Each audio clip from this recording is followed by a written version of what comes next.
Visita stamani in prefettura di una delegazione del Comitato parlamentare di controllo su Schengen e di vigilanza sull'attività dell'Europol in maniera di immigrazione guidata dal presidente e deputato Eugenio Zoffoli della Lega, composta dai deputati Filippo Giuseppe Perconti, Movimento 5 Stelle di origine agrigentina, Vito De Filippo, dai senatori Nazario Pagano e Toni Cacchi Vobbi della Lega, nell'ambito dell'indagine conoscitiva sulla gestione del fenomeno migratorio nell'area Schengen, con particolare riferimento all'attività e all'accordo effettuato nonché al controllo e alla prevenzione delle attività transnazionali legate al traffico dei migranti. Per motivi logistici sono saltate le visite alla struttura di accoglienza destinata alla quarantena dei migranti. Non è stato possibile incontrare i relativi gestori della nave Mobizzà nella rada di Porto Empedocle, né le strutture oltre il mare di Siculiana, né quella del villaggio Mosè ad Agrigento. Nel corso della missione la delegazione parlamentare ha incontrato i rappresentanti istituzionali delle forze dell'ordine, della Capitaneria di Porto, competenti per l'accoglienza e la vigilanza, e anche i sindaci di Agrigento, Porto Empedocle e Siculiana. Ci si aspetta intanto un ascolto maggiore di quelle che sono le comunità locali e i sindaci che le rappresentano. Oggi, se non avessimo avuto, e tutti si sono indegnati, la Moby Zazà, probabilmente avremmo sistemi di diffusione che sono enormemente peggiori rispetto a quella che è la vicenda che in queste ore registriamo. Di più, nelle scorse settimane abbiamo gridato, purtroppo anche divaricandoci per la prima volta rispetto alla posizione della prefettura, con la quale c'è sempre stata armonia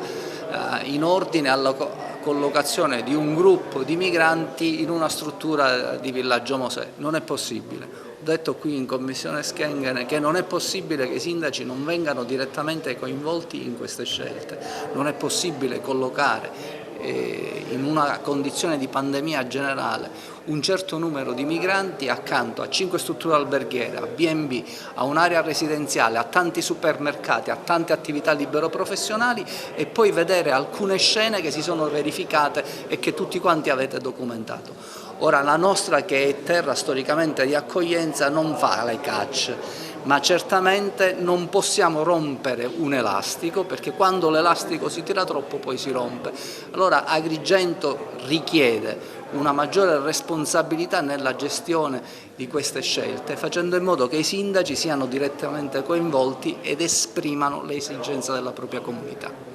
Abbiamo avuto modo di esporre ciascuno per la propria parte le problematiche gravose relative all'emergenza Covid e all'emigrazione in questo momento e soprattutto con riguardo ai pericoli a cui sono esposte le popolazioni e al fatto che certamente la provincia di Agrigento non può essere lasciata da sola, i paesi come Porto Empedocle che maggiormente sopporta il carico di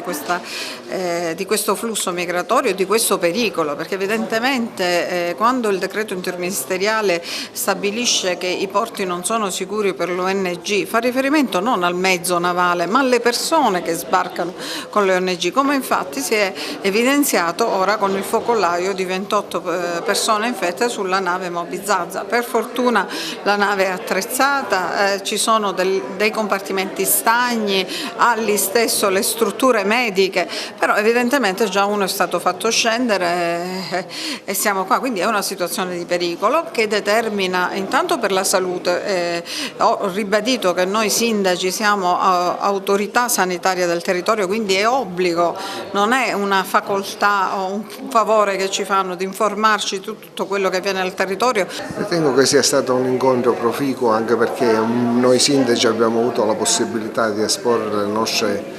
le nostre motivazioni a sostegno dell'iniziativa che stiamo portando avanti per quanto riguarda Siculiana, del centro di accoglienza ex Villa Sicania, l'iniziativa volta alla chiusura del centro o meglio a porre in essere tutte le azioni legali possibili finalizzate alla chiusura del centro, considerato che già da 7 anni, dal 2013, la popolazione di Siculiana ha dato in termini di accoglienza, di solidarietà, quindi ora è opportuno che questi centri vengano messi e non all'interno dei centri abitati e nemmeno in piccoli centri come Siculiana. Quindi abbiamo rappresentato alla Commissione questa esigenza, noi agiremo, ho consegnato anche al Presidente della Commissione una delibera del Consiglio Comunale con cui è stato approvato un documento da parte di tutte le forze politiche con il quale si dà appunto mandato al Sindaco di agire con riferimento all'obiettivo primario di agire per la chiusura del centro di accoglienza.